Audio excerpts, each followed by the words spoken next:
Olá, muito boa noite. Eu sou Marília Gabriela, assessora acadêmica do UNIP, e vim aqui conversar um pouco com vocês sobre o nosso evento, a Sapiens. Queria desejar uma boa noite a todos e a todas e dizer que essa é a 9ª edição da Semana de Atualização Pedagógica do UNIP, a nossa Sapiens. Começando hoje, no dia 1º de junho, no mês mais bonito, festivo e significativo para nós nordestinos, e vai até o dia 6 de julho. Pensando em trazer algo com o espírito nordestino, o professor Mazuki, do curso de Direito, preparou para nós um cordel especialmente para Sapiens. Avexa, meu professor, que nem precisa de convite. Foi a Web Sapiens que já começou. E Pia, como ela tá chique, lá tem um monte de gente sabida, comprometida com a educação. Tu espera. Avexa, meu professor, que nem precisa de convite. Foi a Web Sapiens que já começou. E Pia, como ela tá chique, lá tem um monte de gente sabida, comprometida com a educação. Tua experiência é bem recebida e pro colega ela é inovação. Lá tem tecnologia para te deixar atualizado, tem um monte de metodologia para ficar bem afiado. É tanto conhecimento que dá gosto de aprender, cada um com seu talento. Ela foi feita, foi para você. Em cada palestra um aprendizado, em cada oficina uma novidade. Aqui tudo é compartilhado. O que não falta é criatividade. E se ninguém educa ninguém, ninguém se educa sozinho, com o UNIP vai ficar tudo bem, porque é junto que a gente constrói o caminho. Ei, Laiá!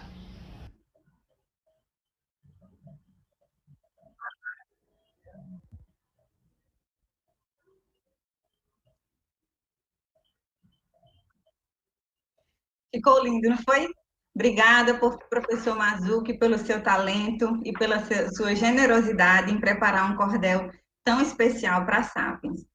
Bom, a Sapiens, ela vem em um novo formato, ajustado para os meios digitais de educação. Por isso, esse ano, ela irá se chamar Web Sapiens. Ajustamos sim o formato, mas não perdeu a essência de ser uma formação construída e pensada por professores e para professores.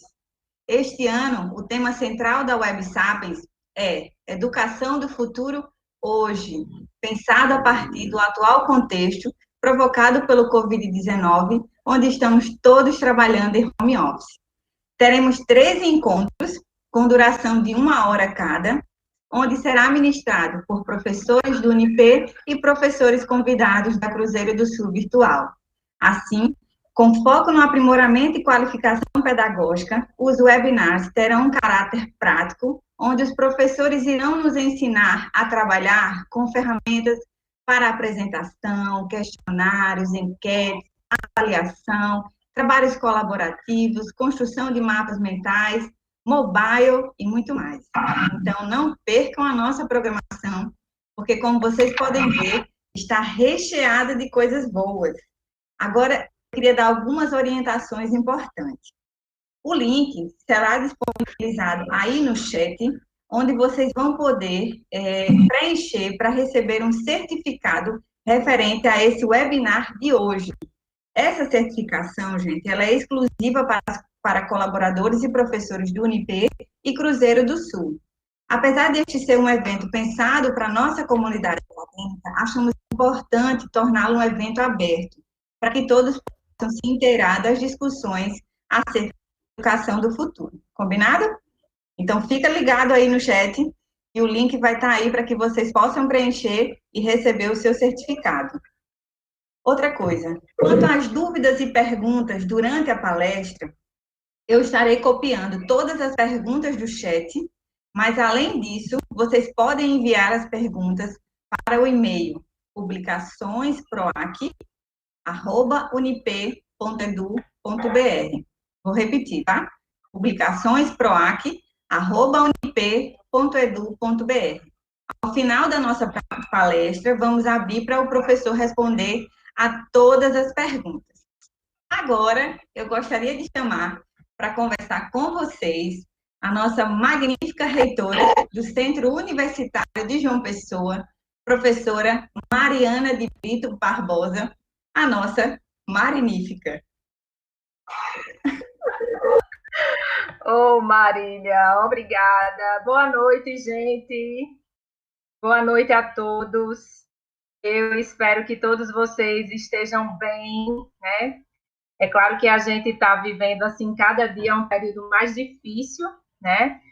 Cada vez mais a gente tem um amigo, um familiar, alguém que a gente conhece, que, enfim, foi infectado pelo vírus, está passando por uma situação difícil, alguém até que a gente já perdeu. Então, eu não poderia começar o evento sem colocar esse sentimento mesmo de solidariedade a todos vocês.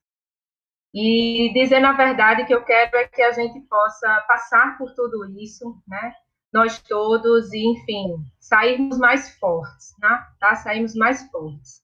Apesar das circunstâncias, né, que nos levam a gente se reunir hoje dessa maneira e diante desse contexto todo, que é muito delicado, muito difícil para todos nós. Dentro do que é possível, a gente não pode dizer que a gente está feliz em poder fazer esse evento, em poder rever vocês, né? Então, aqui eu acabo acompanhando aqui no chat, vejo aqui o professor Tiago, vejo aqui a professora Sandra Mozinho, vejo aqui a professora Larissa, professor Renate, professora Rafaela, né? Tantas pessoas que vieram prestigiar esse evento, que já é um evento reconhecido de todos vocês, né? Apesar da gente não poder se abraçar, nem eu poder olhar vocês nos olhos, a gente consegue estar junto hoje, né?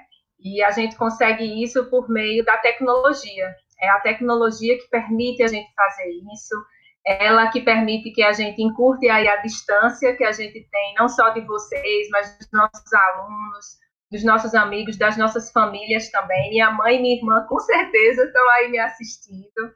É a nossa possibilidade de manter o contato.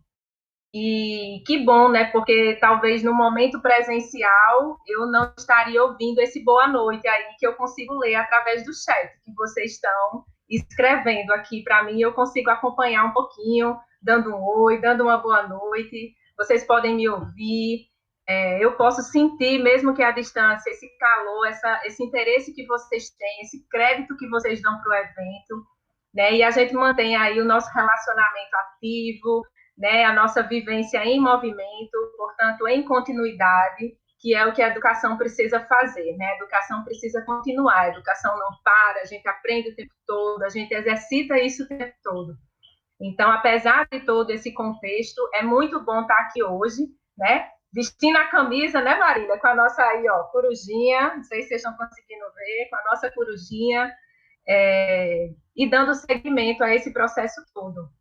Como bem disse Marília, né, a gente fez algumas adaptações, justamente compreendendo o contexto que a gente está vivendo. Então, a Sapiens, que é um evento para os nossos convidados ou pessoas que não são do UNIP, né, e que estão assistindo, também sejam muito bem-vindos. A proposta de fazê-la aberta tem esse sentido também, é um momento da gente unir forças, da gente partilhar conhecimento e, na verdade, a gente fez adaptações ao que é a Sapiens, né? Uma semana que normalmente acontece no período de recesso em julho, perdura aí por 2 semanas, com oficinas, com palestras. A gente adaptou, entendendo o contexto, entendendo a realidade que nós todos estamos vivendo, né, para esse webinários, né? Nada melhor do que chamar essa edição, portanto, de Web Sapiens, como disse a Marília, com alguns conceitos ou reflexões importantes para esse momento que a gente vive, renovar o processo educacional, tá? De curta duração, porque a gente entende também a realidade que todos vocês e nós, gente, somos todos, né? Inseridos aí, tá? Para mantermos, apesar dessa mudança, a essência da Sapiens, que é uma essência de atualização, que é uma essência de troca, de partilha de boas práticas, de aprendizado e de inovação, tá? Então, sejam muito bem-vindos à noite de hoje e a todos os demais webinários que serão realizados ao longo desse mês de junho, tá bom? Eu, nesse momento, quero fazer a apresentação do nosso palestrante, né, de hoje, o professor Felipe Soares, né, que é nosso professor, doutor em ciência da computação pela UFPE, professor da casa e coordenador dos cursos da área de tecnologia. No mercado dessa área de TI, ele atua, né, como CTO da Data Science, possui estreito relacionamento com o setor produtivo de TI, participa de várias discussões que envolvem esse segmento de tecnologia na nossa região, que é, inclusive, um segmento que vem crescendo bastante e tem um olhar muito forte, né, do país todo. Tá? Atua como mentor em programas de aceleração de startups e também como colunista do portal O Futuro das Coisas. Tá? Quem não segue, eu indico. O Instagram é @ofuturo-das-coisas, tem trazido muitas reflexões interessantes para esse novo normal que a gente vai vivenciar, que a gente já está vivenciando, né? Tem experiência na área de tecnologia e inovação, atuando principalmente nos temas cultura e metodologias de startup, processos de inovação tecnológica, transformação digital, inovação aberta, indústria 4.0, futuro das profissões, gestão de projetos, plataformas educacionais, entre outros. Então, é um prazer a gente partilhar, tê-lo aqui, Felipe. A gente sabe do seu desenvolvimento, da sua vontade aqui de trazer toda essa discussão na Sapiens, e Felipe vai nos presentear com a palestra A Pandemia e a Transformação Digital, insights sobre o impacto na academia. Tá bom? Vamos aproveitar, ficar ligadinho, e um beijo em todos. Só vou dar um último tchau aí, Tatiana, Cecília, Jefferson. Beijo, beijo, beijo, saudades. É com você, Felipe. Então, gente, primeiro agradecer a todos, né, pela oportunidade, uma oportunidade ímpar, né, de estar conversando com os professores e trazendo um pouco do que a gente tem estudado aí, né, ao longo desses anos todos. Agradecer a nossa reitora, Marília, pelo convite, né, um convite que não estava no planejamento inicial, mas foi muito bom, né, recebê-lo, e gostei bastante de terem lembrado de mim. Então, vou aqui compartilhar os slides para a gente começar, só um segundo. Então, a pandemia e a transformação digital, né, insights sobre os impactos na academia. É, de fato, um tema bem pertinente, é um tema muito atual. A pandemia está fazendo com que os processos de transformação digital eles sejam acelerados, né? Então, está havendo um movimento desse tema como tendência. Na verdade, isso já vinha como uma tendência já de alguns anos, mas precisou uma pandemia para que isso se acelerasse muito mais rapidamente, né? Então, a gente vai trabalhar essas duas temáticas, transformação digital no contexto da pandemia, trabalhando também um pós-pandemia, né, o que vai acontecer depois, o que é que a gente espera depois disso tudo, e também aí fazer alguns enfoques dentro do contexto acadêmico, né? Estamos dentro de um contexto de universidade, o UNIP é muito bem reconhecido por ter essa ligação muito forte com o mercado, então essas temáticas elas entram em convergência agora muito mais forte, e aí cabe essa discussão nesse momento, tá? O mundo não será mais o mesmo, isso é uma frase bem difundida, né, nos tempos atuais. Então, a pandemia gerada pelo coronavírus está causando um cenário nunca visto por essa geração, né? No século XXI, não tivemos contato com um evento tão traumático. Então, é uma situação realmente difícil, né? Afora as questões de saúde pública e as questões sanitárias, que a gente sabe que é o principal tema, né? O nosso enfoque aqui não é trazer esse lado da saúde com mais força, mas sim o lado da tecnologia, da transformação digital e desse processo todo, tá? Bem, o mundo VUCA é uma realidade, a gente está falando disso já há muito tempo, né? Se a gente for observar as últimas palestras ligadas à inovação, certamente VUCA é um termo muito compilado, muito falado, só que agora é o VUCA ao quadrado, né? Porque a gente está numa situação onde tudo foi potencializado. Então, a volatilidade, a incerteza, a complexidade, a ambiguidade são temas que foram potencializados nesse contexto todo, né, gente? O que é que tem acontecido na indústria? Então, os impactos na economia e no mundo corporativo, eles cresceram muito, tá? As empresas estão necessitando, né, por uma força da situação, gerar novos produtos e serviços, então está todo mundo precisando ressignificar os seus produtos e a partir daí também propor novas soluções para o mercado, identificar as mudanças nos hábitos de consumo, porque as pessoas também estão mudando, né, e agora mudando mais rapidamente.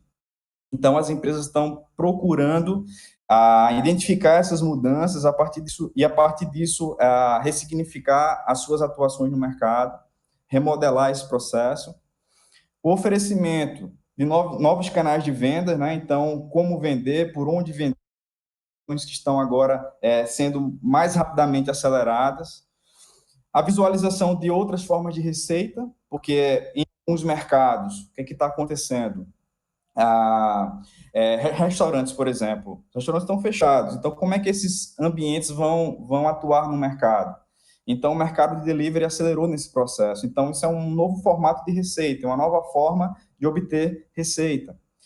A identificação, né, das formas, identificar formas de diminuição de custos, é uma outra questão importante. Então, como é que eu posso estar diminuindo os custos nesse processo inteiro? Então, são questões importantes. Então, para concretizar esses objetivos, torna-se dispensável algumas estratégias principais. Dentre elas, uma bem inicial, que é o mapeamento e a sistematização dos processos. O que é que isso quer dizer? Eu preciso entender os processos corporativos, processos empresariais, uma ciência exata de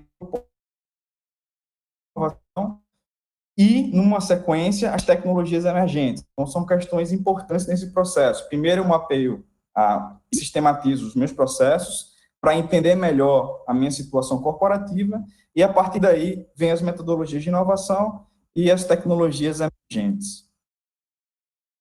E aí vem o tão famoso tema transformação digital, né? Que, assim, a tecnologia, por vezes, ela é abstrata, às vezes a gente não consegue discutir tangibilizando, tá? Mas eu quero, hoje, tentar materializar mais as coisas, então, tangibilizar mais para que a gente possa conseguir entender melhor.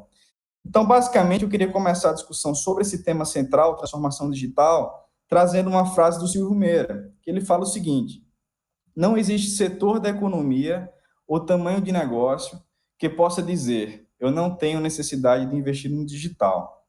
Quem pensar assim não tem futuro. É uma reflexão bem interessante, essa entrevista ela foi dada agora, no momento da pandemia, mas ela é uma retórica também, porque isso já vem de um tempo, não é de agora que essas coisas estão sendo faladas, né? E é bem interessante a frase dele, porque ele toca num ponto importante. Algumas empresas hoje, elas estão fechando justamente por ou não estarem preparadas para esse momento de agora, ou seja, previamente ter investido no digital, ou elas não estão propensas a investir daqui para frente. Então, esse é o grande divisor de águas, né? Quem não conseguir implementar isso, ou pensar nisso, pelo menos, nesse momento, dificilmente, num pós-pandemia, vai continuar desenvolvendo suas atividades dentro da normalidade, visto que os hábitos mudaram, as pessoas não são mais as mesmas, né? Elas provavelmente vão começar a interagir mais com o mercado pelos meios digitais. A gente vê hoje, por exemplo, o home office como uma tendência, e algumas empresas experimentando home office, dizendo que não vão mais voltar para o momento presencial. A Amazon e o Twitter, por exemplo, são duas empresas que já decidiram ficar com a maior operação deles em home office. Então, isso cabe uma reflexão geral, né? Eles observaram, por exemplo, que a produtividade no home office, ela aumentou. Então, por que eu vou voltar para o modelo presencial? Então, são questões que estão aí para a reflexão, né? A gente sabe também que isso não é algo totalmente definido, vai de cada negócio. Bem, mas como se dá a transformação digital, né? Então, trago aí quatro pilares importantes. Primeira coisa, a transformação digital, ela parte do engajamento dos clientes, ou seja, os clientes, eles são trazidos para dentro do processo. O que em outros momentos a gente separava muito bem essas partes, então o cliente ele ficava um pouquinho mais distante, né, da operação da empresa. Nos modelos de transformação digital e de inovação, os clientes eles são trazidos para o processo. Então, eles começam a interagir mais com o processo de desenvolvimento de um produto que, no final das contas, é para ele. Então, faz todo sentido isso. Uma outra questão é o empoderamento dos colaboradores. O que isso quer dizer? Dentro de um processo de inovação, os colaboradores eles têm mais autonomia. Então, as organizações elas deixam de ser mais piramidais, ou seja, aquele formato de ter uma liderança única dirigindo e delimitando as regras. Essa hierarquia ela é mais achatada, tá? Ela é mais horizontal, e a partir daí eu dou mais autonomia para os colaboradores para criar vários líderes, tá? Para que eles possam, a partir daí, difundir a inovação. E nesse momento aí, e falando de pessoas, o erro, por exemplo, e o risco são questões muito importantes nas empresas ditas tradicionais. No mercado de inovação é visto com mais naturalidade, porque a inovação ela parte da premissa de que o erro é aprendizado, tá? A gente não quer com isso incentivar o erro, mas é justamente errar agora para acertar depois. A inovação ela tem isso como premissa. A gente não consegue propor um produto de inovação sem passar por esse momento de aprendizado, né? A otimização das operações, que é justamente a simplificação desses processos. Então, eu simplifico ao máximo, eu tiro o máximo da burocracia para, a partir daí, ganhar agilidade e trabalhar o que a gente chama de cultura lean, né, que é a cultura enxuta. E, por fim, a transformação dos produtos, né, que é, digamos, o objetivo final. A gente cria todo esse movimento aí para, no final, a gente ter produtos mais assertivos, produtos com mais tecnologia, né, produtos mais aderentes a essa nova população, essas novas pessoas, essa nova forma de pensar, né? Isso não é uma tarefa fácil, porque a transformação digital, para ela acontecer com naturalidade, eu preciso ter uma empresa com cultura digital. Então, as pessoas, de uma maneira geral, elas precisam ter essa cultura digital, que a gente chama de mindset digital.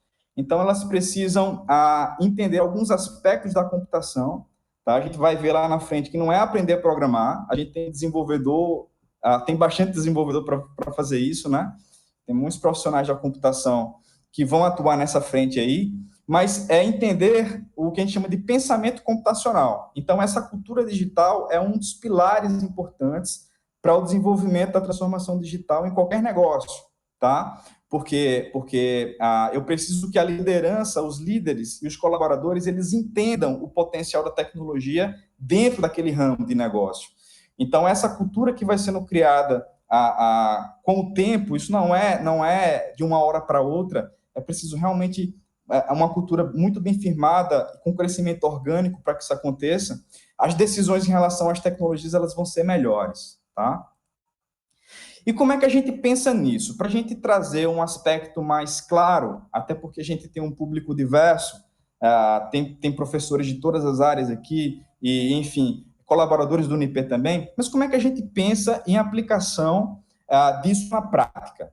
Então, olha só, a gente separou aqui em 4 quadrinhos, tá?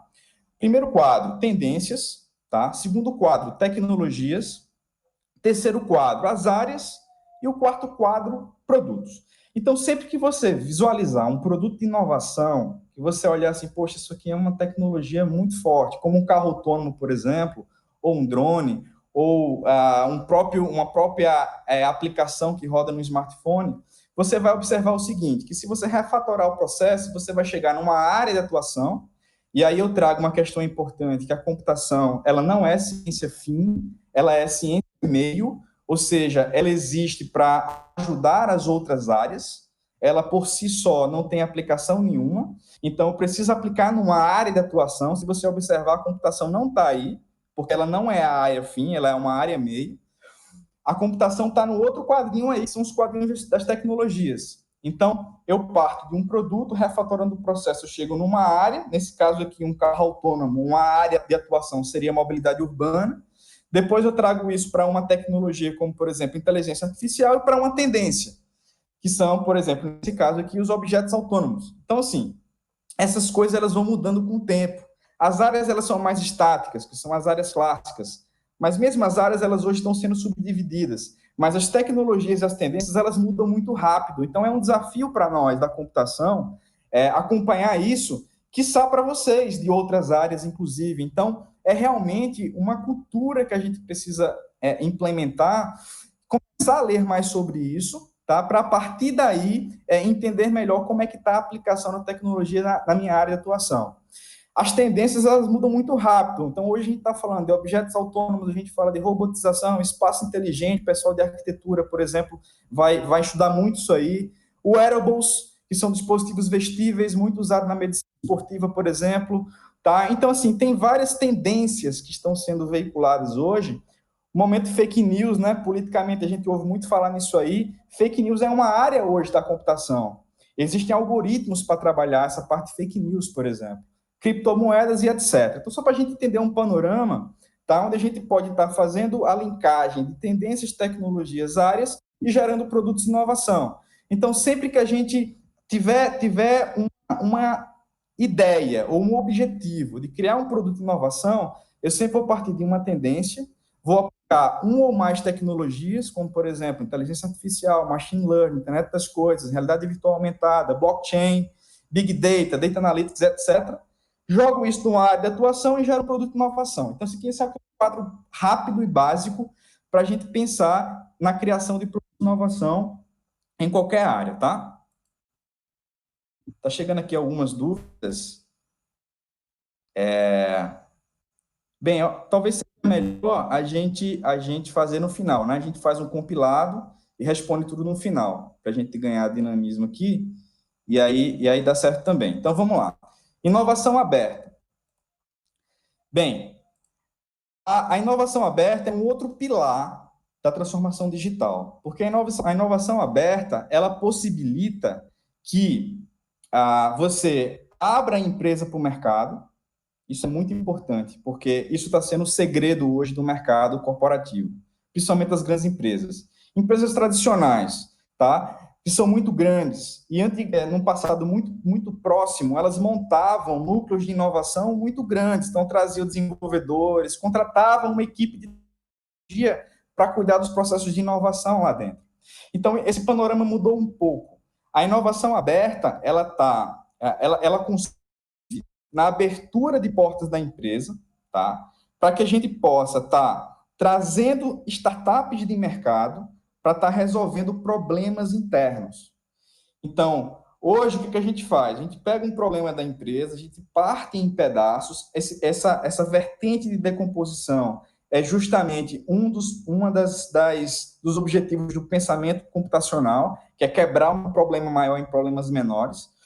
Eu quebro esse problema maior em problemas menores e trago startups que resolvem problemas muito específicos para resolver esses problemas. A partir daí, crio uma interoperabilidade de comunicação entre elas e consigo que um problema corporativo ele possa ser resolvido por várias empresas de mercado.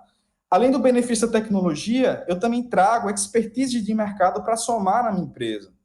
Então, o que antes era muito fechado, então as empresas tinham um receio de abrir essa inovação, porque queriam criar seus produtos e patenteá-los muito rapidamente. Hoje, esse cenário mudou muito. Então, hoje, as empresas, na verdade, elas estão abrindo realmente, se abrindo para o mercado e dizendo para o mercado o seguinte, eu tenho esse problema, quem se habilita a resolver? E, a partir daí, essas startups, elas participam de espécies de leilões de mercado.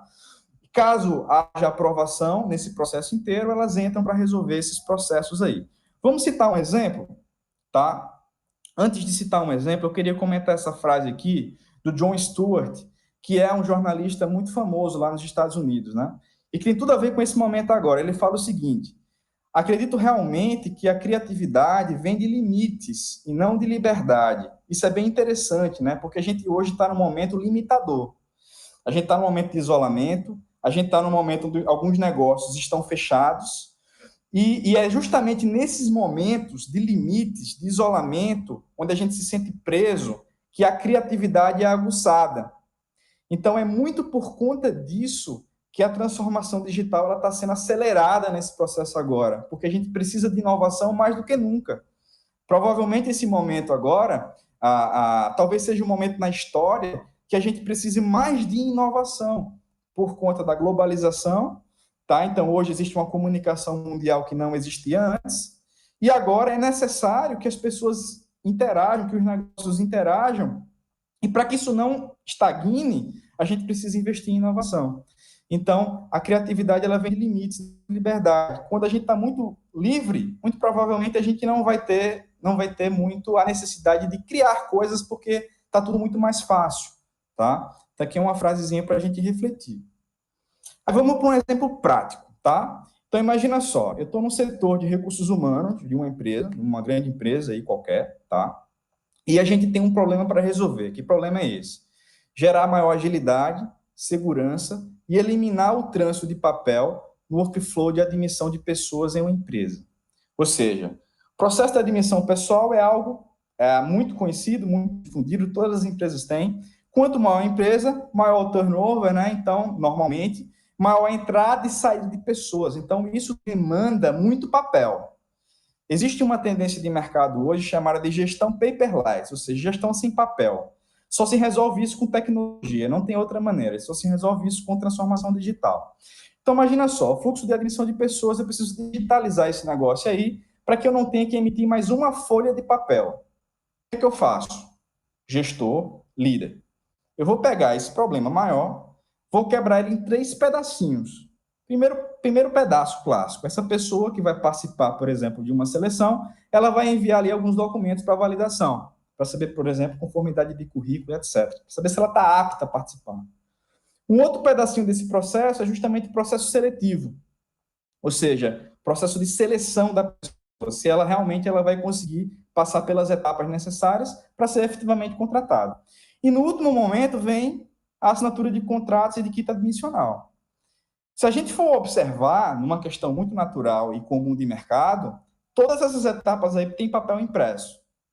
Então, a pessoa ela imprime lá os documentos da entrada na empresa, depois ela vai fazer testes psicológicos, normalmente em folhas de papel, e por último ela vai assinar uma caramalhada de papel aí, um monte de papel de contrato, quita admissional e etc. Bem, imagina só uma empresa do ramo, sei lá, do ramo de energia, do ramo de telefonia, tá? Ou do ramo alimentício. Como é que ela vai montar uma estrutura de tecnologia para desenvolver isso internamente? Isso é uma situação praticamente impossível. Ela passaria muito tempo e provavelmente quando ela terminasse, o time de mercado já seria outro, já seriam outras necessidades, provavelmente não iria dar certo. Mas o que ela pode fazer? Ela pode trabalhar com Open Innovation, pesquisar um mercado, startups ali, empresas de tecnologia que podem resolver pontualmente esses problemas e trazer acesso a RH, o Kenobi, a CertSign, DataSign, DocSign, qualquer empresa de plataforma de assinatura para resolver esse processo aí. Essas empresas interagem entre si com o que a gente chama de API. A API, basicamente, é uma interface que integra um sistema no outro, tá? Para ser bem sucinto aqui. E você tem expertise de 3 empresas diferentes, que provavelmente trazem 3 visões de mercado diferentes, para que, além da tecnologia, venham expertises de inovação para resolver esse problema aí. A questão é que, hoje, os gestores de mercado, independente se ele é da área de tecnologia ou não, eles vão lidar com essa situação aí. Então, o gestor de RH, o advogado, o médico, enfim, os empresários, eles vão observar seus problemas internos, decompor isso em partes e olhar para o mercado e dizer, poxa, isso aqui eu não vou conseguir resolver, não é a minha praia, mas essas startups aqui conseguem resolver. Esse poder de abstração para entender essas questões, decompor, alocar essas tecnologias e permitir discutir todo esse processo é uma skill de computação. Isso faz parte do que a gente chama de pensamento computacional. Mas isso não está restrito aos cientistas da computação. Isso hoje é transversal. Os profissionais de mercado, eles precisam conseguir lidar com essa situação que eu trouxe um caso dentre milhões que existem, né, bilhões de problemas que existem para resolver. Bem, lembra que eu falei que as hierarquias elas estão mudando, tá? Então, esse modelo mais piramidal aqui, ó, ele começa a deixar de existir, e eu começo a ter modelos de organização mais holocráticos, ou seja, mais achatados. isso faz muito sentido, porque a gente só consegue ter esses objetivos de inovação se a gente diminuir essa hierarquia que existe nas empresas. E, paralelamente, dar mais autonomia para os colaboradores, né? Para que a gente tenha mais líderes ali dentro do processo. O que é que acontece muito? Quem define as questões de tecnologia hoje não é o NTI. Isso é um pensamento muito retrógrado que a gente tinha, né? Que basicamente dizia o seguinte: eu tenho que comprar um software. Fala com o cara do NTI lá para ele resolver. Não. O cara do NTI ele vai trabalhar uma outra questão que são compliances, questões de compliance da empresa, por exemplo, segurança, infraestrutura e etc. Mas quem vai definir que aplicação vai ser alocada naquele processo é o gestor do setor. É o dono do escritório de advocacia, por exemplo, é o dono de um hospital, tá? O gestor de um hospital e etc. Tá? Esse cara precisa desenvolver a habilidade para poder liderar esse processo. E o que é que a gente percebe hoje? Que, de uma maneira geral, as matrizes curriculares, é um pouquinho que eu vou falar mais na frente, elas não estão aderentes a essa expectativa de mercado, tá? Essas organizações que trabalham esses modelos, elas são chamadas de organizações exponenciais, ou seja, são organizações que elas conseguem trabalhar implementando a disrupção tecnológica e ganhando um potencial de escala no seu negócio, que é justamente o que o mercado quer, né? Ou seja, você implementar tecnologia, que é muito mais barato do que outras estratégias, sair desse crescimento linear e ir para um crescimento exponencial. Esse é o quadro básico de uma startup, tá? Por exemplo, mais à frente eu vou falar do Zoom. O Zoom teve um crescimento exponencial na pandemia, porque de uma hora para outra, todo mundo se viu na necessidade de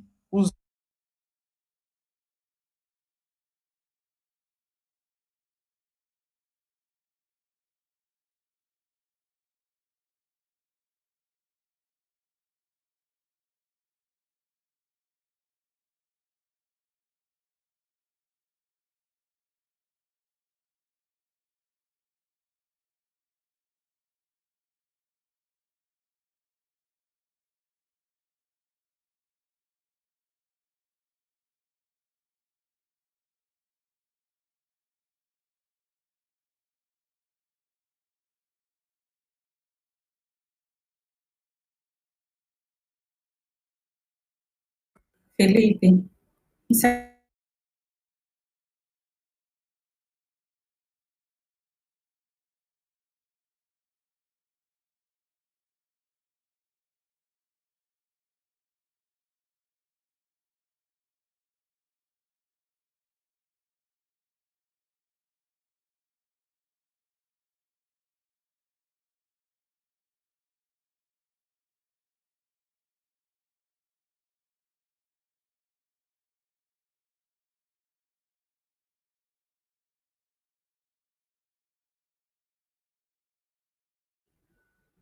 a conexão dele caiu. Eu vou ligar para ele então.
Então, esse processo exponencial, ele tem disso, porque a startup, ela tem começo, meio e fim.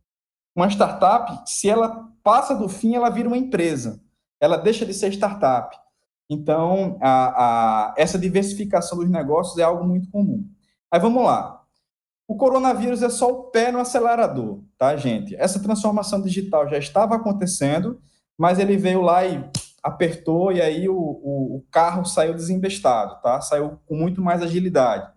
A gente observa isso quando vai analisar o mercado. Então, por exemplo, o Banco Inter, momento de pandemia, começou a abrir 14 mil contas por dia. Por quê? É um banco digital, não tem agência, tá? Nesse mesmo período, no ano passado, ele estava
uma ferramenta que teve um crescimento muito rápido. Eles tiveram que quase quadruplicar a equipe deles para poder dar conta dessa demanda aí. Então, é um case de sucesso. Provavelmente, com a tendência de home office, é provável que a gente ganhe... Felipe, você está sem áudio, Felipe. Meu áudio está aberto. Estava no ar, Maria Jorge. Tá, então vamos lá. Continuando aqui. Case da Estônia, tá? A Estônia é um país que fica lá na Europa, né, ali pelo leste europeu. E ele tem um case bem interessante porque houve um processo de digitalização desse país há muito tempo. Então, a Estônia, hoje, ela está passando muito melhor pela pandemia do que outros países, inclusive vizinhos ali, porque eles já tinham governo digital, bancos digitais, interação com supermercados digitais e uma série de questões que muitos países não têm. Então, as pessoas já estavam mais acostumadas com a sociabilização digital. Então, isso impulsionou, inclusive, o crescimento de algumas startups na Estônia nesse período de pandemia. É um país muito conhecido pela digitalização dos processos, por ser um país high-tech. Só para vocês terem uma noção, a Estônia ela tem o maior número de startups por habitante, né? Então, é um caso bem atípico a nível mundial. Como é que isso começou? Idos da década de 90, o antigo presidente da Estônia, ele decidiu ensinar para as crianças, lá no ensino básico, o pensamento computacional, a computação, introdução à aula de programação. Então, a Estônia ela começou a criar uma geração de indivíduos mais digitais, mais ágeis, menos burocráticos, com um pensamento mais digital. Então, isso impulsionou essa situação que hoje o país vive. É um case bem interessante e eu acho que vale a pena até dar uma estudada mais aprofundadamente sobre as universidades que lá existem e como é que elas trabalham esses modelos de ensino virtual. Tá? As techs, a invasão das startups. O que é isso, gente? As startups, como a gente vem falando desde o começo da palestra, entrou nas várias áreas, então você tem techs para todos os gostos e sabores. As startups, elas atuam em todos os ramos de negócio, tá? Eu vou aqui dar um enfoque em algumas áreas, não vou falar de todas porque não dá tempo, tá? Health techs são as startups ligadas à área de saúde. Teve um crescimento de 141% em 5 anos, tá? De acordo com a Distrito. São os top 10 das startups de maior sucesso na área de saúde. A área de saúde, certamente, vai ser uma área super impactada daqui para frente, tá? Já era uma área que tinha muita tecnologia, basta você entrar num hospital moderno que você vai sentir isso, mas a coisa ela ganhou uma proporção muito grande. Então, os aplicativos, por exemplo, de marcação de consulta com possibilidade de agendamento via videoconferência, como o Dendlin, é uma tendência de mercado agora, né? Então, as pessoas não estão conseguindo se locomover, existe uma preocupação com a infecção, então, os aplicativos de videoconferência para atendimento médico, eles ganharam notoriedade maior, inclusive com alguma disrupção dentro dos conselhos, né? Flexibilização nos conselhos de medicina, inclusive, do ponto de vista de governo também, com uma liberação para que a telemedicina ela ganhe notoriedade nos tempos de pandemia. E eu acho, que é uma opinião pessoal, que isso vai virar uma tendência para frente, tá? Então, a telemedicina ela vai virar realmente uma tendência, porque já é comprovado que várias interações médico-pacientes, principalmente aquelas entre uma premissa bem inicial, elas podem ser resolvidas a partir desse tipo de conexão, tá? Assim como os enfermeiros robôs, né? Isso não quer dizer que o robô ele vai tirar o lugar da enfermeira. Eu já discuti isso em outra palestra. O ser humano ele é insubstituível, tá? Mas, por exemplo, para evitar infecção, eu posso ter um robô levando um remédio para um paciente dentro de uma hora marcada, como acontece na China, que todo mundo viu isso. Então, são questões que vêm para facilitar. Quando a gente enxerga a tecnologia como um agente que vem para facilitar o processo, a gente começa a ter uma outra visão, que não é a visão de substituição dos trabalhos, mas é uma visão de potencialização dos trabalhos. O iMedicina, que é um software médico também, é uma das startups que vão virar unicórnios nos próximos anos. Unicórnio é aquela startup que atinge um valuation de $1 bilhão, tá? Justamente por essa tendência, e eles liberaram o uso da telemedicina de forma bem abrangente nessa pandemia. ConquerX é uma startup americana, que é muito interessante, que eles desenvolveram uma plataforma que, em contato com o sangue, consegue dar indícios de 18 tipos de câncer. Então, muito provavelmente, isso em tempo real, 15 minutos sai um laudo lá. Tá? Um exame, por exemplo, que poderia ser mais invasivo e poderia demorar mais tempo, eles conseguiram desenvolver essa ferramenta, tá? E hoje eles estão mudando a portabilidade dessa ferramenta, dessa solução, também para uma versão para COVID, para que você tenha testes mais rápidos de COVID-19.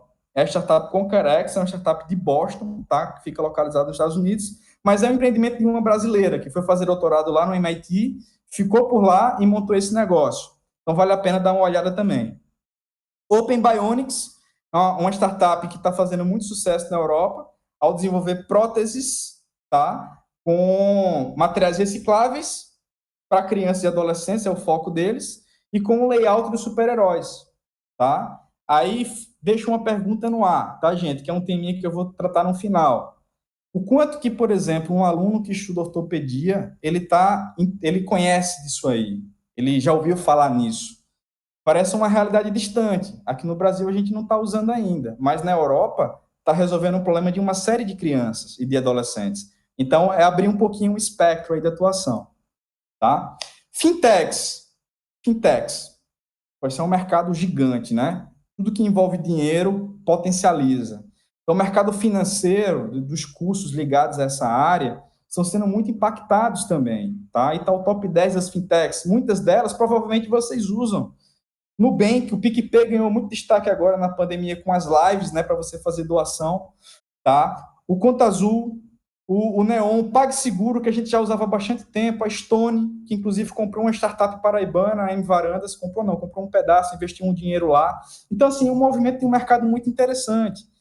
Esse slide aqui, gente, talvez seja um dos principais da apresentação.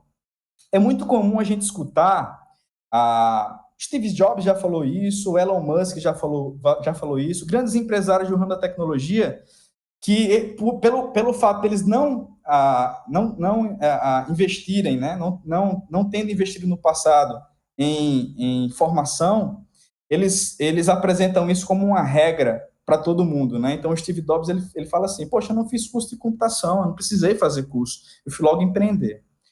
Aí, analisando esses dados aqui, a gente traz uma questão bem interessante.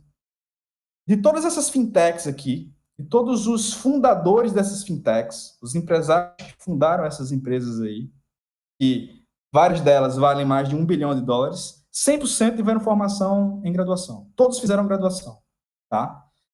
Ou seja, a graduação, a formação, ela é um separador, é um divisor de águas nesse processo também, tá? 58% fizeram pós-graduação. 40% dessas pessoas vieram do mercado privado, ou seja, de universidades privadas. É um outro dado bem interessante. Em relação aos cursos aqui dessas pessoas, 26% ciência da computação, uma tendência por conta da tecnologia, escutar mais sobre isso, mas 21% engenharia, 21% administração de empresas, 15% economia, 10% direito, 5% publicidade e propaganda. O que isso quer dizer? Que a tecnologia, empreender com tecnologia é tudo menos uma coisa da computação. É uma coisa das áreas. Computação é a ferramenta. Muito provavelmente você tem um monte de desenvolvedor aqui impulsionando isso, mas quem cria as startups são os empresários das diversas áreas. Então, a gente pode levar isso como uma visão, um complemento, né? Essa é uma ideia que eu quero trazer aqui para vocês, dentro da nossa formação na graduação. Apresentar isso para eles, apresentar essa possibilidade. Eles podem, por exemplo, um psicólogo, ele pode atuar na psicologia com atendimento clínico, mas ele pode também abrir uma startup de psicologia e atuar no mercado com isso. Por que não? A gente fez como uma tendência no mercado hoje, tá? Ou seja, você cria mais oportunidade. Se a gente for falar de um mercado ligado à área jurídica, que é um supermercado, as law techs, as legal techs, tudo isso aí, gente, cada logomarca dessa é uma startup brasileira que atua dentro desse mercado em diversas áreas diferentes. Área de jurimetria, área de compliance, área de educação e consultoria jurídica, área de educação de conflitos, e etc. De resolução de conflitos, e etc. Então, é um mercado super amplo, né? Mas você tem startup para todos os gostos. Tem até ligada à moda, ligada à saúde, ligada ao agronegócio, etc. Todos esses relatórios que eu trouxe aqui, eles estão dentro da Distrito, que é uma empresa que ela tem como objetivo fazer um mapeamento dos processos ligados à startup no Brasil, do crescimento desse mercado. Então, quem tiver interesse em ver outros reports sobre fintechs, healthtechs, legaltechs, sobre contextos em cidades, por exemplo, você pode acessar esse portal. Fica uma dica para vocês. Bem, pós-coronavírus, quais são as expectativas desse momento todo aí? O que vai vir, né? Essa é uma interrogação. Eu trago aqui algumas elucidações, mas, de fato, isso não tem ninguém que consegue ser muito taxativo em relação a isso. São previsões. Primeira questão, tudo que pode ser digital vai virar digital. Vamos substituir esse vai, porque ele é muito incisivo. Hoje vamos colocar tende a virar digital. Isso é uma coisa importante. Ou seja, tudo que a gente observar e que a gente pensar assim, poxa, isso podia ser uma tecnologia, vai ser no futuro uma tecnologia. Então, a gente precisa se preparar para esse movimento, né? E como o mercado influencia a academia e vice-versa, aqui é mais uma situação do mercado influenciando a academia. A gente precisa responder a isso, tá? Uma outra questão, o virtual não é irreal. Existe uma situação muito comum que é achar que o virtual é irreal. Mas o virtual, ele é real. Estamos aqui numa palestra, estou conversando com vocês, a gente consegue interagir, a gente consegue trabalhar. O home office é real, acontece. Tá? Então, essa é uma outra quebra de paradigma que precisou uma pandemia para a gente entender isso melhor. Apesar de que esses movimentos já aconteciam, mas agora restringiu. Eu só consigo fazer pelo virtual. Então, a gente começa a perceber que o virtual, ele é real. Educação guiada pelo futuro. Então, vem uma outra tendência, que é a educação observar o futuro, então, observar o que vai acontecer lá na frente, ficar de olho nisso e começar a reestruturar e remodelar as formações para atender a esse processo. Porque um aluno, por exemplo, que entra no curso de engenharia, ele vai passar 5 anos lá dentro. Então, provavelmente, o que ele está estudando do ponto de tecnologia no primeiro período, quando ele terminar, já não é mais verdade. Ou seja, já tem uma adaptação nesse processo. Então, são cursos mais longos, que eles precisam ter essa adaptação, né? E a gente sabe que existe essa necessidade pela roda que está girando muito rápido. Aí vamos lá, o futuro do trabalho. Bem, é todo o impacto que está existindo, né? As mudanças nas profissões, e a profissão ela tem tudo a ver com a academia, né? Porque a gente forma para o indivíduo atuar dentro de um contexto profissional, então a gente precisa observar isso, quais são as profissões que estão existindo, quais são as mudanças, como é que isso está se transformando. E entender, gente, também, isso é um ponto muito positivo, que mais que a tecnologia são as pessoas que definem o futuro. Ou seja, a tecnologia ela está num degrau abaixo. São as pessoas que estão liderando. A tecnologia ela existe para as pessoas. É o que diz com muita força a Sociedade 5.0. A Sociedade 5.0 ela traz esse contexto mais romântico da interação homem com tecnologia e diz o seguinte, a tecnologia ela existe por conta da pessoa que demanda uma necessidade e que a gente precisa desenvolver uma tecnologia para isso. O humano como um centro ainda da sociedade e a tecnologia existindo no seu cotidiano para ajudá-lo. Então, pessoas, centro. Se as pessoas são centro e são elas que vão liderar, como elas podem se preparar para esse momento? Aí eu trago aqui algumas observações, algumas visões, alguns aprendizados, algo que a gente pode investir para entender melhor esse movimento.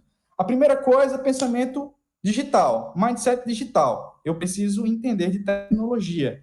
Não no nível do cientista da computação, porque ali é uma outra questão. Aquele cara ali, ele produz a solução, mas no nível de entender a aplicação da solução naquele meu contexto ali, tá? E aí vem o pensamento computacional, que tem 4 pilares importantes. O primeiro é a decomposição que a gente falou. O segundo é a abstração, é conseguir abstrair o que tem dentro daquela solução. Então, eu abstraio esse entendimento e começo a pensar nessa funcionalidade. Então, abstraio um pouco como ela foi construída e penso mais na sua função, aqui falando de forma mais sucinta, tá? Os algoritmos, que são estruturas lógicas que a gente utiliza para resolver os problemas, e o reconhecimento de padrões, que é muito comum, né? A computação, ela lida com esses padrões o tempo inteiro. Então, o pensamento computacional, certamente, é uma habilidade que vai entrar interárea no futuro. Todas as áreas vão pensar nisso também, ou seja, o indivíduo, dentro do que a gente chama de conhecimento T, vou falar um pouquinho mais lá na frente, vai ter um pedacinho aí da parte horizontal do T ligado à tecnologia com muito mais força.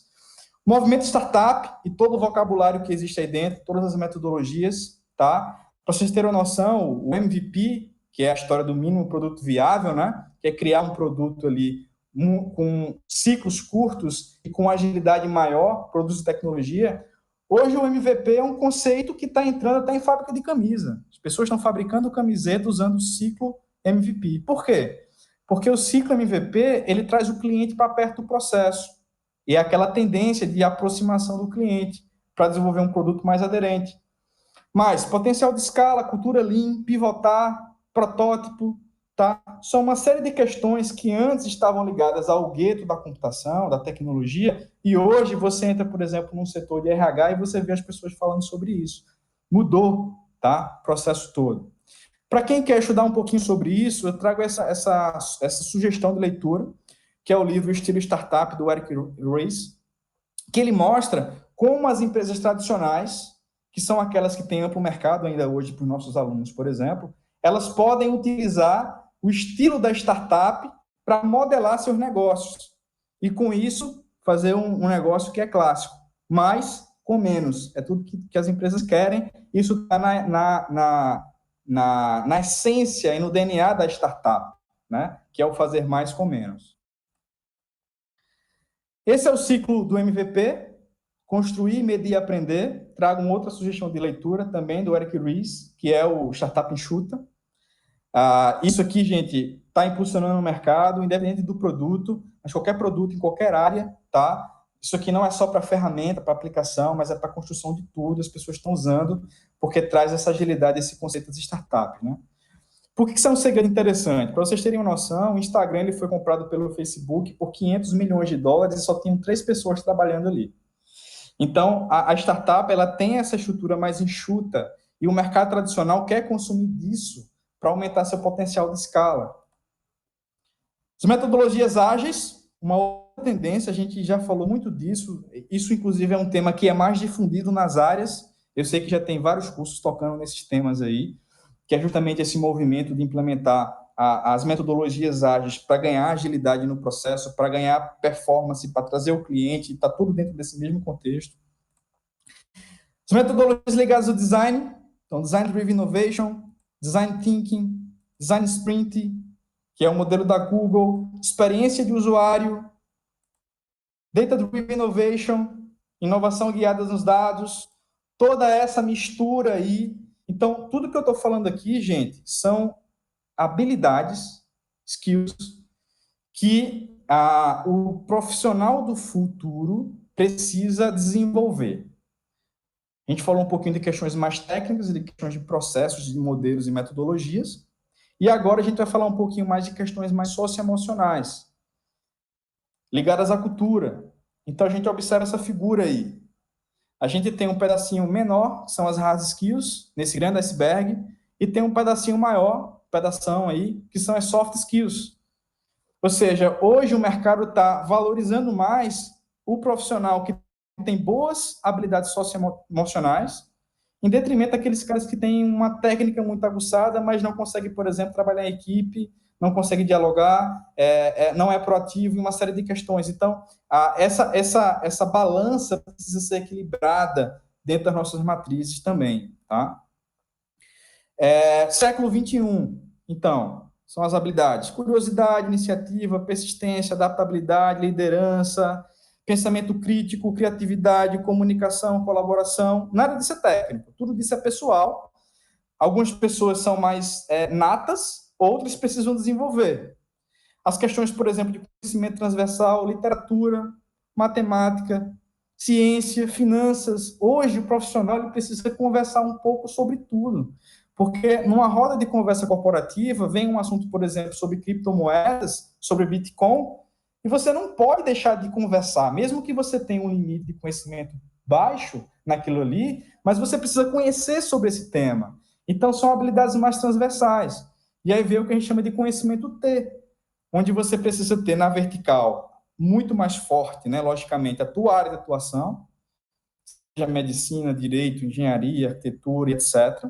Mas você precisa desenvolver também no T, né, na linha horizontal do T, outras habilidades complementares nas várias áreas. E certamente a computação, ciência de dados, o marketing, arquitetura de informação, design, são questões que você precisa entender, que você precisa desenvolver. Que esse profissional do futuro precisa desenvolver isso. É um desafio gigante, gente, a gente falar sobre isso, né? Porque a gente vem estudando isso já de algum tempo e a gente percebe que quanto mais a gente estuda, que mais isso é profundo. Mas a gente precisa apresentar, né, dentro dos processos de formação, essas tendências, para que o aluno consiga desenvolver isso. E aí vem o aprendizado contínuo, que é uma habilidade central, talvez das mais importantes, porque ela traz a ideia de que você tem que estudar o tempo inteiro. Isso na computação é muito forte, porque os cientistas da computação sofrem muito com a mudança rápida de tecnologia. Às vezes você estuda um negócio no primeiro período, quando você está no meio do curso, aquele framework já deixou de existir. E se você não tem a cultura de aprendizagem contínua, de estar todo o tempo se atualizando, você vai perder, você vai se depreciar. Agora, imagine isso, um profissional que está formado há 10 anos e não tem essa cultura. Muito provavelmente, esse profissional ele não vai se empregar. Existe um texto que eu estava lendo esses dias, que são sobre os profissionais que, daqui a um tempo, não se tornarão empregáveis, ou seja, não vai ter emprego para ele, porque as habilidades que ele tem não estão mais aderentes a esse momento de mercado, tá? Então, vamos lá, continuando. Essa frase do Pierre Lucena, ela é muito interessante. O Pierre Lucena é o presidente do Porto Digital, que é um dos principais hubs de inovação do Brasil. E ele fala o seguinte, está aqui no nosso lado, aqui em Recife, né? Estamos sem um projeto educacional para dar suporte a essa política de inovação. Ou seja, as pessoas que estão chegando para trabalhar no Porto Digital, que é um hub que tem mais de 500 startups, não existe aderência das pessoas, elas não estão preparadas para lidar com aquele momento ali. Então, eles estão tendo que investir em algumas faculdades, em algumas universidades, para ajudar nessa preparação para o profissional chegar mais acoplado às necessidades. Isso aqui essa frase é muito forte para mim, porque é um cara de referência que está dentro desse movimento e ele não está sentindo aderência na formação que ele está observando em Recife e do que está chegando para trabalhar lá no Porto Digital. Aí vem essa outra frase do Leandro Carnal, que ele falou em entrevista à CNN Brasil esses dias aí. Existe diferença entre formação e informação. Então, olha só, não é porque as informações estão na internet, e aí a gente destrói um pouquinho a tese do Elon Musk, do Steve Jobs, que confrontam um pouquinho, relativizam, né, a importância da universidade. Não é porque essas informações estão no YouTube, no Coursera, nas plataformas que a gente chama de MOOCs, né? São as plataformas massivas e etc., estão na internet, que uma formação está sendo construída para um profissional que busca isso daí. Então, o papel da universidade ele é central. O papel da universidade é a formação, que é permitir que as pessoas entrem numa trilha de aprendizagem. Essa trilha precisa ser, claro, evoluída o tempo inteiro para que ela consiga se adaptar ao mercado, inclusive ao ponto de influenciar o mercado, ou seja, dizer ao mercado o que o mercado tem que fazer. Essa seria uma solução ótima, tá? Mas é o destaque da formação e mostrando que a informação, apesar de ser importante, com a desconexão, ela não cria essa formação de qualidade. Então, a universidade tem seu papel central, seu papel importante, seu papel insubstituível, digo isso, dentro desse processo de inovação, de formação, de tecnologia, independente de área, tá? Muito interessante essa abordagem. O Glaucio Brandão, que é um professor lá da UFRN, é um cara que tem um contato próximo, tá? Ele falou o seguinte dentro do seu artigo TI é o novo Esperanto. É um cara que está trabalhando assim a parte de empreendedorismo no estado da arte dentro das universidades brasileiras. Ele fala o seguinte: não importa a profissão, a inclusão do cidadão do futuro estará diretamente associada à sua profundidade de conhecimento de TI, na sua respectiva área de atuação. Prevejo que as profissões do futuro terão vocativos parecidos, coisas do tipo TI/arquiteto, TI/médico, TI/advogado, TI/jornalista.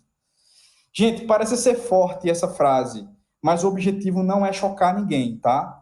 A gente não quer dizer que essas profissões precisarão estudar computação, e vai ver ali metade computação, metade arquitetura. Não é isso, tá? Mas o que ele quer dizer aqui, se você ler o artigo completo, você vai perceber é que essas habilidades vão precisar investir nesse conhecimento de tecnologia para poder se adaptar melhor a esse processo todo, tá? E assim, a gente procurou, enfim, trouxe algumas frases de algumas pessoas de referência, tá? De áreas diversas. Então, o Glaucio e o Pierre são mais de tecnologia, mas o Leandro Carnal é um filósofo. E todos eles destacam, né, essa importância das agências de formação. O Pierre ele fala, ó, a gente está faltando um modelo de formação que consiga entregar para nós aqui do Porto Digital um profissional que a gente precisa investir menos inicialmente nele, nesses conceitos, um gap menor. O Carnal fala, vamos voltar aqui para a frase dele, rapidamente. Existe diferença entre formação e informação. Então, ele ressalta essa questão da importância. E o Glaucio faz esse fechamento, trazendo a importância da tecnologia influenciando as áreas. Aí, vamos lá. Eu acredito, tá, na tecnologia como competência transversal. É muito comum a gente observar nas matrizes curriculares uma disciplina pontual lá de tecnologia. Por exemplo, Informática na saúde, ponto. Direito digital, ponto. Informática para engenheiros, ponto. E assim por diante. Então, é muito comum isso acontecer porque isso é cultural, já vem de bastante tempo. Que é uma tentativa de incluir aspectos da computação nesses fundamentos aí. Eu lembro que na informática para engenheiros, os nossos professores de computação dão aula de introdução à programação lá. Tá? Então, já é um avanço bem interessante, porque em alguns cursos no passado, a gente estudava Word, Excel, PowerPoint, são umas coisas que hoje seriam inadmissíveis a gente estar estudando dentro de um curso de graduação. Então, tecnologia como competência transversal. Qual é a ideia? Bem, se eu estou falando sobre anatomia, eu tenho que trazer, a ideia é trazer as tecnologias ligadas a esse mercado aí. Quais são as startups que estão revolucionando a anatomia no mundo? Se eu estou falando de direito civil, quais são as startups que estão impulsionando com IA, por exemplo, a área de direito civil? Tá? Se eu estou falando, por exemplo, sobre, sei lá, algum aspecto da arquitetura, será que eu estou ligando esse cara, por exemplo, à parte de gêmeos digitais, que é uma outra tendência na construção dos projetos arquiteturais? Então, o que a gente está querendo falar aqui é que a tecnologia, ela talvez, isso é uma ideia, fosse interessante ela ser incluída nos planos de ensino de maneira mais transversal, ou seja, toda disciplina, toda área, eu tenho impacto da tecnologia de alguma maneira. Então, em algum momento, o professor iria falar sobre isso ali, iria trazer esse contexto, de forma que você, de forma mais transversal, vai trazendo pitadas da tecnologia ao longo do processo. Porque se a gente transfere isso só para um momento, como uma disciplina, por exemplo, informática na saúde, lá, o aluno vai ser bombardeado por aquilo, mas depois ele não vai ter mais aderência, porque ele não vai mais continuar estudando isso. Tá? Então, e aí quando chega lá no mercado, ele vai lidar com uma situação como plataforma de videoconferência. E hoje os médicos também estão empreendendo, então é justamente isso que a gente quer falar, né? Esse formato mais abrangente de atuação, e a tecnologia como competência transversal pode ajudar nesse processo. Então vamos lá, materializando, já encaminhando aqui para o final, tá, gente? A gente está com um prazo bem curto aí. Final, materializando, tornando real, faltam só 3 slides. Como é que a gente torna isso, tudo isso que a gente falou aqui, tácito, tangível, tá? Tudo que tem aqui, gente, são ideias, são inspirações, são formas de pensar. Nada disso requer um conhecimento tácito bem definido, tá? Isso são inspirações. Então, a ideia é a gente refletir. Eu espero estar ajudando, né, hoje e também depois, vou disponibilizar a apresentação para que a gente possa refletir. Nada disso aqui tem uma ideia de trazer uma verdade absoluta, mas uma verdade e uma reflexão que a gente precisa ter, ou pelo menos começar a pensar. Materializando, tornando real, como é que a gente poderia aplicar isso? A gente traz aqui uma ideia de proposta, tá? Que seria uma espécie de, sei lá, um núcleo comum que poderia ser aplicado em algumas disciplinas, ou desenvolvido num projeto de pesquisa, ou num projeto de extensão em parceria entre cursos, interagindo com o mercado. Tem diversas formas de se fazer isso, sem fugir do que a gente tem como estrutura fundamental na academia, que é o ensino, pesquisa e extensão. Então, olha só. Essa imagem era até animada, mas não dá para fazer aqui, então ela vai ser apresentada de uma maneira geral. Eu vou trabalhando cada tópico aqui para a gente fechar a apresentação. Qual o cenário que é posto para a gente hoje? Inovação e transformação digital. Isso é o cenário de mercado. Está acontecendo, não tem como fugir. A gente chega na empresa, está acontecendo isso. A gente chega no mercado, esse movimento está acontecendo. Como é que a gente está, como é que o nosso aluno está nessa questão?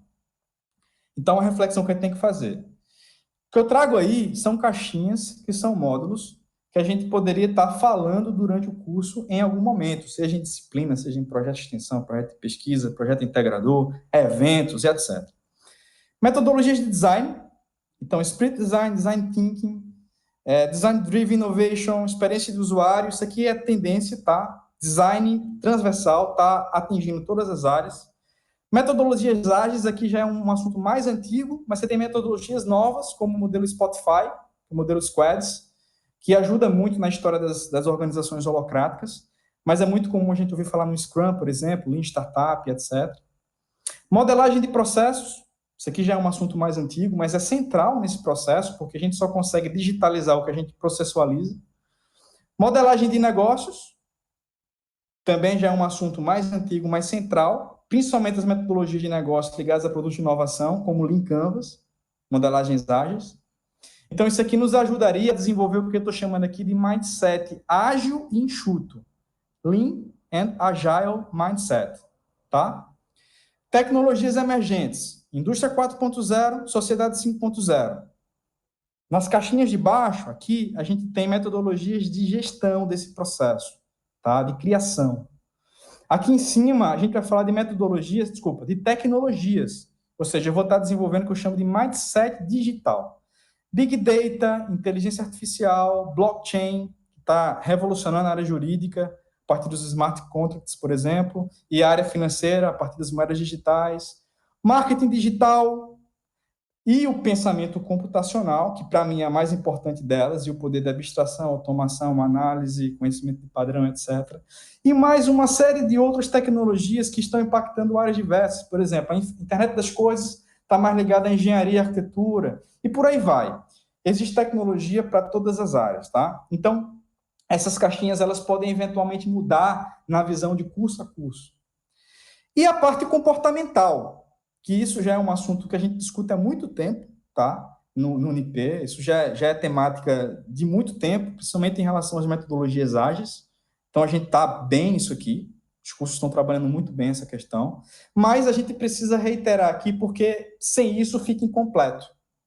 Então, o profissional do futuro, recuperando, ele precisa ter um mindset lean e ágil, enxuto e ágil, mindset digital e ter a parte comportamental evoluída. Ou seja, os 4 Cs, colaboração, pensamento crítico, etc., o aprendizado contínuo, competências do século XXI, as soft skills, o conhecimento T. Super importante ter essa ideia do T, estudar um pouquinho o T. Inclusive, algumas universidades estão usando o conhecimento T como premissa para fazer a matriz curricular deles. Então, eles estão fazendo uma visão do T ali, desenhando a proposta da matriz deles, baseada no conhecimento T, justamente para ver o que é vertical, o que é que eu preciso ter, específica, mas de forma transversal também o que eu preciso incluir. Inclusive, todo esse movimento aqui, esses conteúdos, poderiam ser resumidos numa visão T também. E tudo isso aqui para preparar os alunos melhor, preparar o profissional melhor para o que a gente chama de liderança do futuro e, como consequência, organizações à prova do futuro. O que quer dizer isso? Uma organização à prova do futuro? Organizações preparadas com as situações. Por exemplo, provavelmente a variável pandemia ela vai entrar dentro dos processos de inovação. Então, antes de eu propor um negócio de inovação, vou pensar, se tiver uma pandemia, esse negócio se sustenta? Daqui para frente, provavelmente, esse vai ser um tópico, vai ser uma questão abordada, tá, gente? Bem, pessoal, encerro aqui minha palestra, tá? Com uma mensagem. Não é uma batalha, tá? Humanos, computadores, tecnologia, inovação, tá tudo no mesmo barco. O ser humano, ele tem um papel central na liderança desse processo. Não existe tecnologia para substituí-lo, porque o ser humano tem requisitos insubstituíveis, incomparáveis, a cognição, pensamento crítico, poder de decisão, a máquina para poder ter 1% do que o ser humano tem em relação a isso, teria que ter um poder computacional que ainda não existe no mundo hoje. Então, o ser humano é o líder desse processo. Mas as tecnologias, os produtos, os processos de inovação estão aí. E a gente precisa entendê-los, porque nesse movimento de transformação digital, acelerado pela pandemia, e principalmente no pós-pandemia, a gente vai ter aí uma mudança nesses processos e a gente precisa se adaptar melhor a isso. E deixo como uma sugestão final, tá? Já fazendo também um agradecimento à editora do UNIP. Ano passado a gente teve a oportunidade de publicar esse e-book. É um livro curto, tá? É um livro de 100 páginas, mas que reforça muita coisa do que eu tenho falado aqui, do que eu falei na apresentação. Então fica como uma sugestão, inclusive também crítica, né? Se tiverem alguma crítica a fazer, fala comigo. Felipe, eu vi isso lá, não gostei, acho que poderia ser assim, porque a gente vai melhorar para uma segunda versão depois do livro, tá? Então, fica uma sugestão final. Agradecer novamente a Pró-Reitoria, na pessoa da professora Mariana Brito, nossa reitora, também a Marília pelo convite, tá? Espero ter suprido as expectativas de vocês e fico à disposição aqui para a gente conversar um pouquinho e bater um papo com essas dúvidas, tá?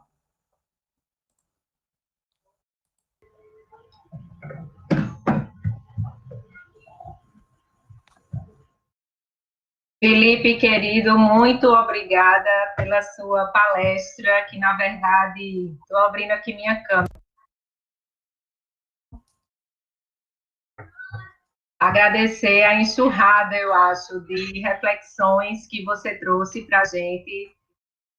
Enfim, muitas mensagens aqui no chat, muita gente triste, inclusive, porque acabou pedindo bis, porque, na verdade, você trouxe isso, Felipe, a percepção de que a tecnologia é o nosso contexto, né, atual. Então, sendo um contexto, né, e quanto a gente fala de contextualizar o conhecimento em qualquer área, não é só na área de TI, são em todas as áreas, tecnologia não pode deixar de fazer parte disso tudo. Então, parabéns, foi maravilhoso.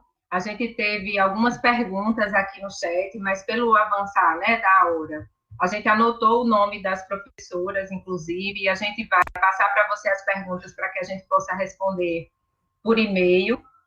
E quero, na verdade, além de agradecer demais a Felipe, a toda a equipe de back-office aqui da Sapiens, que está com a gente, convidar vocês, gente, para 2 ações, tá? Todos os professores que estão aqui, nós construímos já, ainda no mês de maio, uma comunidade docente, um espaço onde a gente possa compartilhar as nossas ideias, possa compartilhar as nossas boas práticas, né? Uma vez que a gente não vai ter a nossa produção, né, da Sapiens, aquela nossa, o momento da gente ter aquele nosso livrinho, a gente vai acabar tendo a nossa troca de experiência por meio da comunidade, que se chama Uma Mão Lava a Outra, né?